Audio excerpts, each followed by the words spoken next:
So then you're out there pitching your story to investors, and you want to get in front of them. You think your money's going to solve your problem, because like he says, a lot of companies run out of money, and therefore they go out of business.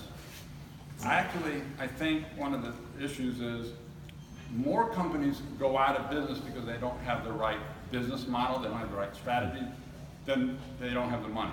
I think you can get a lot of money, doesn't solve your problems. Money is just an enabler for you to do some things. And the third is sales, right? Let me just ramp sales. I'll just hire more salespeople and get them out there, and therefore they'll sell more, right? I'll just throw bodies at it, they'll throw money at it, that'll solve my problem. But revenue growth and revenue itself is not a goal. Revenue growth is a result. It is a result of what you do in order to create a strategy and a story around what you're building and solving. So all of those three things come back to one point. And this is key to all 3 points. You have to have a story. You have to have a strategy. You have to have a vision of what you wanted to build for your company. And that is not talking in terms of just product.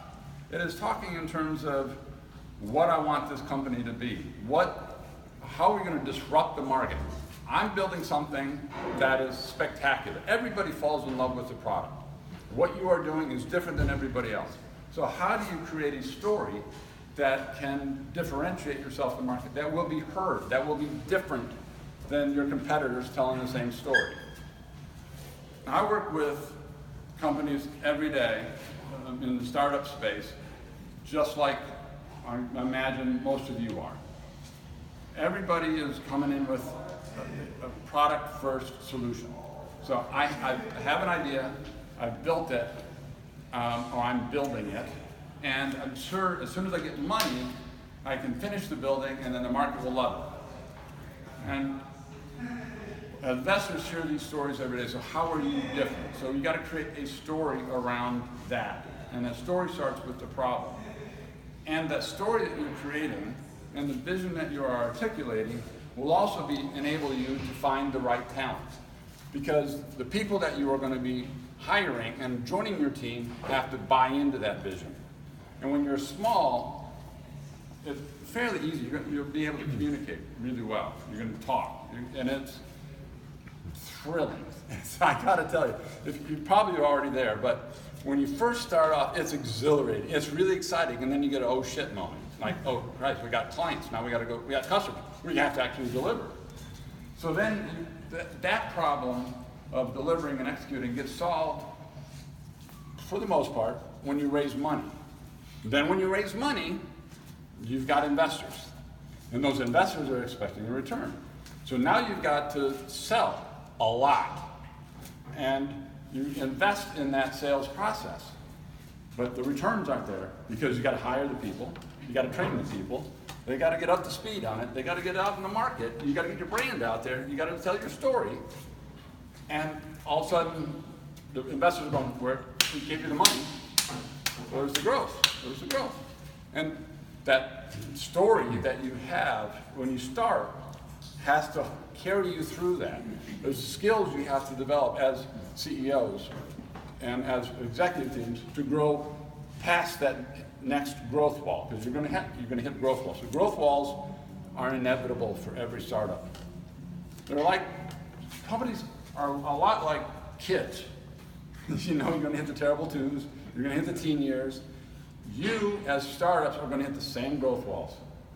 Sometimes they're defined in terms of money. It's at 1 million, it's at 5 million, it's at 10 million, it's at 25, it's at 50, it's at 100. Or, I think more accurately, it's defined in terms of employees. How many people in your company? Is it 5 to 10? You're probably on the small side, you're okay. You get to 25, growth wall. 30 to 50, growth wall. 100, growth wall. And it has to do with communication. How do you communicate? And as Keith was saying, you've got, as a CEO, you've got to be able to pull yourself out. Because when you start out, you are the chief salesperson. You are selling everything. Once you get beyond 20, how are you going to sell that? You can't anymore. You got to hire a head of sales. You got to pull yourself out. You got to, as he says, go to the balcony. You got to work on the business, not just in the business. And pulling yourself out of it is a problem. It's hard to do if you are doing every single sales. So when you are building a company, you got to start with a story. And when you start with a story, there are only two things that matter.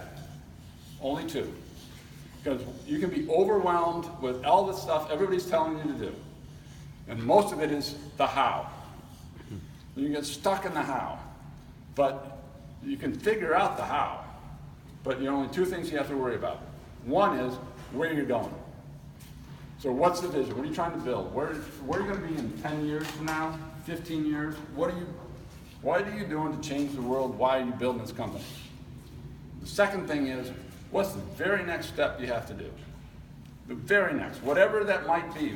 Is it in sales? Is it in financing? Is it in talent? Is it in finding a brand name? Is it in marketing? There's something you have to do right now. There's tons of things you can do, but there's one very small step you have to do. Everything else, you take that step and you start to figure out what that next step is. And you just tackle the problems one after a time. It's like climbing a mountain, right? You know where you want to go, and you start at the bottom. And there are steps along the way, and you're going to be missteps, there are going to be mistakes. But you learn from those, but you just make sure the very next step you take is moving in the same direction you want to go. And in many ways, it's like autopilot on airplanes. If you're flying from San Francisco to London, the pilots take off, they set autopilot, and they fall asleep. Nah, hopefully they don't do that, but in concept, right? How does autopilot work? Does it go straight over? No. Autopilot works because they say we're moving, and then we move off, and then we correct it.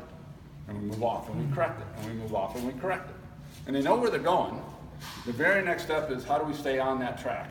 And how do we keep moving in that direction? That's what autopilot's about. And that's how your company is going to be. When you start off, you build a vision, and you know what the very next step is, and then you start implementing. So what we do is we work with companies on how to build a company so that you can sell it for a premium. Now, a lot of companies are being built because you want to build something and change the world. Great. The logical outcome is somebody's going to buy you. 95% of the companies built today are bought. 4%, actually 1%, are go public, or maybe even less than that. And the rest of them are going to go out of business, right? So if you're building a company, why does one company sell for 1x revenue and another for 10x revenue, or another for 20x revenue? So my background is corporate development and M&A. I ran strategy and corporate development for private and public companies for 15 years. I've looked at 100 companies, I've bought 10, I've sold 4, and I invested in 3. The perspective is, how do you build a company that a larger one would want to pay a premium for? And there are things that are actually demonstrable and measurable, and there's a grade. So certain things that are what I call below the line, that are operational.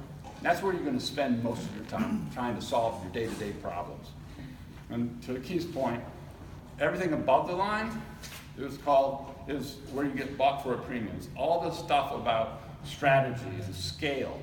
So if you're able to build a company that can be absorbed into a bigger company that allow you to scale at an infinitesimal level, so all you got to do is plug into their sales team, and therefore you can accelerate their growth, then you sell for 10x, 20x.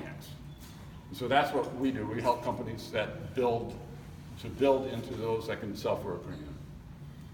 So start with the story, start with the vision, and articulate what that plan is going to be.